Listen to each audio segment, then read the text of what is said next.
Good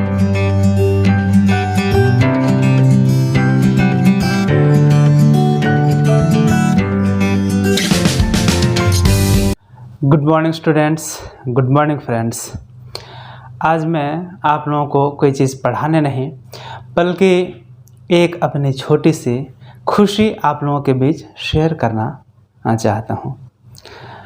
इस corona की महामारी में और लॉकडाउन की मार में खुशी शेयर करना चाह रहा हूँ। जी हाँ दोस्तों, यह जो अभी का समय चल रहा है, अभी की जो परिस्थिति चल रही है, उसमें खुशी की एक बूंद और हंसी की भी एक बूंद बहुत बड़ी बात होती है।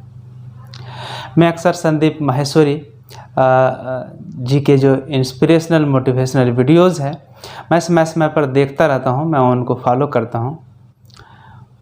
उन्होंने वो कहा करते हैं कि जीवन में छोटी छोटी खुशियों को सेलिब्रेट करना सीखो। तो जीवन में तो ऐसे कई खुशी के क्षण आए, लेकिन अभी इस लॉकडाउन के समय में पिछले 1.5-2 वर्षों से जो समय चल रहा है, उसमें मेरा बेटा भी हुआ आदर्श। वो तो एक खुशी हुई। सारी खुशी जो है या गम जो है सब हम सबको ऑनलाइन ही मिल रही है। तो आज जो मैं खुशी की बात शेयर करने जा रहा हूँ वो है अपने YouTube चैनल के बारे में, अपने YouTube इनकम के बारे में। दोस्तों, मुझे उम्मीद है आपको यह वीडियो अच्छा लगेगा। सबसे पहले तो मैं शुक्रगुजार हूँ, थैंक यू बोलना चाहूँगा अपने सभी फॉलोवर्स को, अपने सभी सब्सक्राइबर्स को, अपने सभी लाइकर्स को, सभी को थैंक्स बोलना चाहूँगा। और ख़ास करके अपनी वाइफ को बोलना चाहूँगा जिन्होंने कभी शिकायत नहीं की कि आप मोबाइल में रात में वीडियो बनाते रहते हैं और समय पर जो है खाना वगैरह बना करके दिया और कभी वैसा कुछ डिमांड नहीं किया।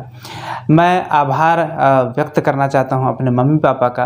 हालांकि यह शब्द आभार जो है यह बहुत ही छोटा शब्द है। शब्दों से मम्मी पापा का जो कर्तव्य है उसको छोटा नहीं किया सकता है, इसको व्यक्त नहीं किया सकता है इन छोटे शब्दों में। लेकिन मैं अभी YouTube की बात कर रहा हूँ। इस चीज़ को लेकर के उन्होंने कभी रोक टोक नहीं की कि तुम वीडियो बनाते हो वगैरह वगैरह। हाँ, माँ कभी कभी कहा करते हैं कितना वीडियो बनाता है, अरे थोड़ा आराम करो। तो और वीडियो से जो मुझे अब कमाई शुरू हुई है, ठीक है, वो जितना भी है मैं अभी रहस्योद्घाटन करूंगा, उसके बारे में आपको बताऊंगा। तो यह घोषणा मैंने पहले भी की है और आज भी करता हूं कि जिस तरह सभी धर्मों में, वो सनातन धर्म हो, इस्लाम धर्म हो, ईसाई धर्म हो, ठीक है, तो उसी तरह मानव धर्म भी है। तो जिसकी जो मर्जी, जिनकी जो मर्जी, जो जैसा मानता है, लेकिन सभी धर्मों में जो है परमार्थ करने की, पुण्य दान करने की परंपरा रही है और उसमें नियम धर्म है। तो मुझे जो भी YouTube से इनकम होगी उसके आधे हिस्से को, उससे तो मैं खुद को अपग्रेड किया करूँगा और किया करता हूँ। खुद को अपग्रेड करने का मतलब मैं अपनी वीडियो क्वालिटी को बेहतर से बेहतर करने के लिए, मतलब एक स्टूडियो का लुक देने के लिए, जैसे कि ये माइक मैंने ख़रीदा है, जैसे कि ये मोबाइल एक अच्छा सा जो मेरे पास है, इसी तरह ये सामने में जिसकी मदद से मैं वीडियो रिकॉर्डिंग करता हूँ वो एक स्टैंड है।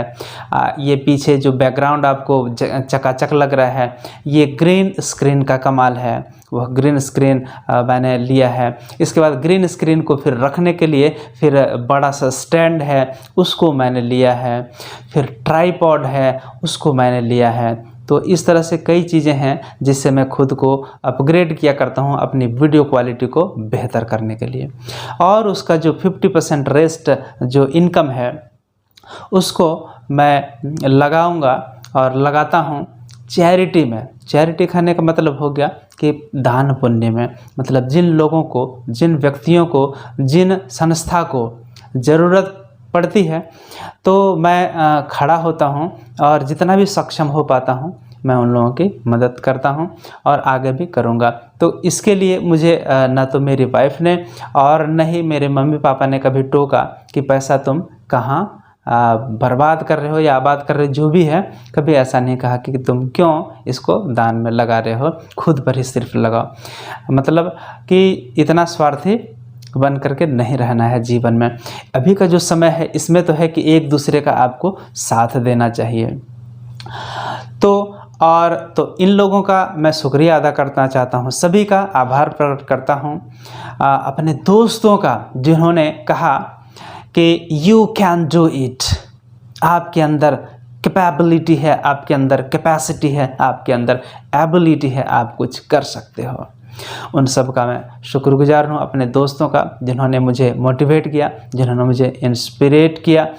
और मैं फिर बहुत बड़ा शुक्रिया अदा करना चाहता हूँ उन डिसलाइकर्स का, उन क्रिटिसिज्म करने वालों का जिन्होंने मुझे रोकने की कोशिश की, अपने आलोचनात्मक शब्दों से मुझे छलनी करने की कोशिश की। लेकिन सबसे बड़ा आभारी, सबसे बड़ा धन्यवाद मैं उन्हीं को बोलना चाहूँगा, क्योंकि उन्होंने ही मुझे सिखाया never give up, never give up, कभी छोड़ना नहीं।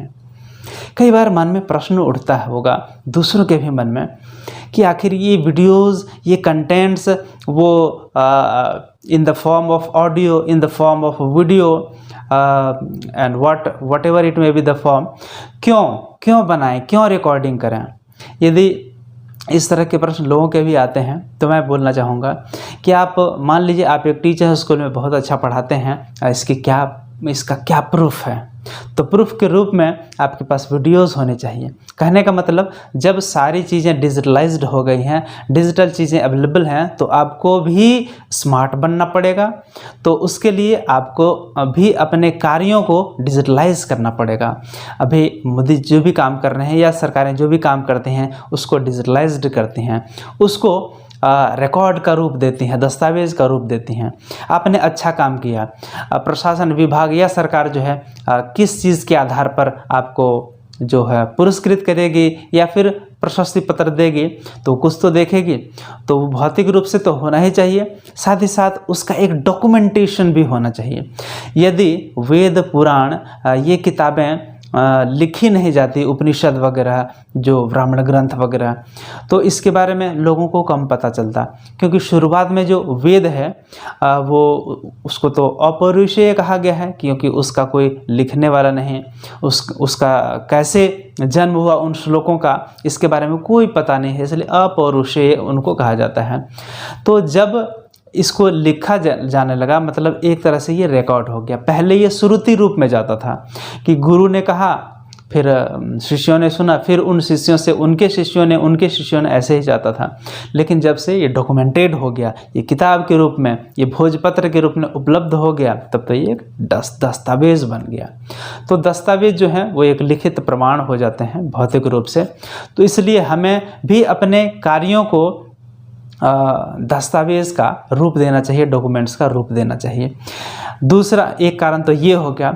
दूसरा है कि खुद को अपग्रेड करने के लिए यदि आपने कोई चीज़ें रिकॉर्ड करके रख ले दस्तावेज़ के रूप में या वीडियोज़ के रूप में या ऑडियोज़ के रूप में, और आपने गूगल पर रख दिया या कहीं पर रख दिया, तो जो आपके स्टूडेंट्स हैं, ठीक है, वो कभी भी उसको देख सकते हैं, कभी भी उसको प्राप्त कर सकते हैं। लेकिन ऐसे आपने स्कूल में पढ़ा दिया या फिर लाइव क्लास ले लिया, तो बस जब तक बच्चे जुड़े हैं तभी तक आपसे वो लाभान्वित हो सकते हैं, वो बाद में आपसे लाभान्वित नहीं हो सकते हैं। तो उसके लिए यही उपाय है कि आप YouTube में वीडियोज़ को छोड़ें, YouTube में ऑडियोज़ को वीडियो बना करके प्रस्तुत करें। और अगली बात है कि इससे कुछ इनकम भी आती है, ठीक है।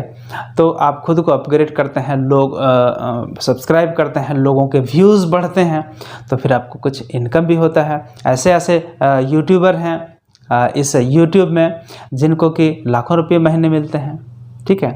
तो आइए मैं अब बताता हूँ कि मेरी पहली इनकम कितनी आई है। यूँ तो YouTube का गाइडलाइन है, कम्युनिटी गाइडलाइन, कि आप जो है अपनी इनकम को जग जाहिर नहीं कर सकते, लोगों को ऐसे मंच से खुले रूप से ओपनली नहीं बता सकते हैं। लेकिन मैं आपको एक क्लू देता हूँ कि एक एंड्रॉयड मोबाइल है। आप जानते हैं यूट्यूबर अच्छा बनने के लिए एक अच्छा मोबाइल भी होना चाहिए, जिसकी camera quality high digital quality वाली होनी चाहिए, है ना। तो एक रियलमी का मोबाइल फ़ोन है जिसका नाम है नार्जो 10, ठीक है, रियलमी नार्जो 10। उसको खरीदने के लिए जो भी इनकम होती है, जो भी पैसा चाहिए, लगभग उसके आसपास जो है मेरी पहली इनकम आई है। मेरे सब्सक्राइबर बहुत ज़्यादा नहीं हैं, बहुत ज़्यादा कहना मतलब कि 1 लाख नहीं है, 50,000 भी नहीं है, उससे कम ही है।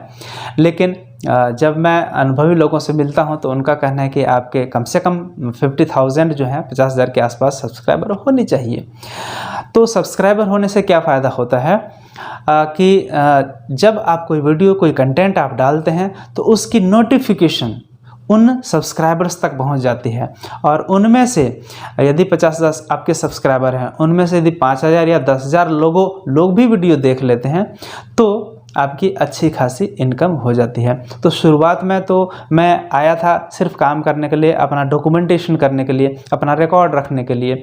लेकिन जब क्राइटेरिया, मतलब आपके चैनल से आपको पैसा मिले, इसके लिए एक क्राइटेरिया होता है, उसको फुलफ़िल करना पड़ता है। वो आप जानते होंगे, या फिर आप बाद में कहेंगे तो फिर मैं बताऊंगा, या फिर यूट्यूब चैनल पर बहुत सारे वीडियोस हैं, आप देख सकते हैं। उस क्राइटेरिया को मैंने फुलफ़िल कर लिया उस लॉकडाउन के दरमियान। तो फिर जो मोनेटाइजेशन मेरा वो ऑन हो गया, मतलब मेरे वीडियोस में छोटे छोटे एडवर्टीज़मेंट आते हैं, विज्ञापन आते हैं, उन्हीं विज्ञापन की मदद से पैसे मिलते हैं, ठीक है। तो और होता क्या है कि YouTube आपको मान लीजिए 100 रुपया बन रहा है, तो उस 100 रुपया में से 55 रुपया आपको देती है YouTube, और बाकी जो 45% है वो YouTube कंपनी रख लेती है।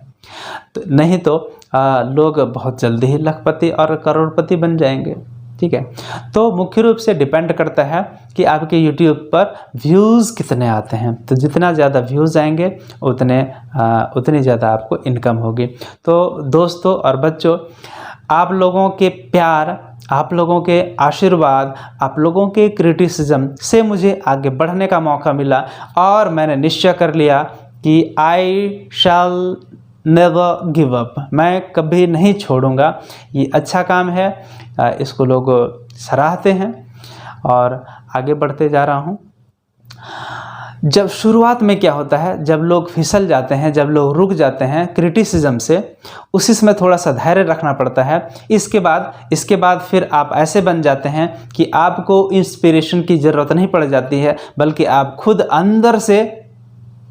अंदर से आपको इंस्पिरेशन मिलता है, अंदर से आप मोटिवेटेड होते हैं। तो अंदर से जब आप मोटिवेटेड होंगे ना, तो फिर बाहर की कोई दवा, कोई भी चीज़ की आपको ज़रूरत नहीं पड़ती है। तो मैं बस अंदर से खुद से काम करता हूँ लगभग, और अच्छे व्यूवर्स होने के लिए आप कंटिन्यू लगभग एक वीडियो हर रोज़ डालिए, तो वो अच्छा रहेगा। तो दोस्तों, मेरी पहली ये इनकम के बारे में जानकर आपको कैसा लगा, यह लाइक और कमेंट करके मेरे वीडियो के कमेंट बॉक्स में बताएं। क्या आप भी मेरी तरह काम करना चाहते हैं? तो आइए हम साथ साथ मिल करके चलते हैं, काम करते हैं, आपस का अनुभव जो है एक दूसरे का साझा करते हैं। तो दोस्तों, वीडियो पसंद आया होगा, उम्मीद है आपको। इस वीडियो में इतना ही, मिलते हैं अगले वीडियो में फिर कोई नई जानकारी के साथ, फिर कोई नई खुशी के साथ, फिर कोई नई हंसी के साथ। तब तक आप सभी का हार्दिक धन्यवाद।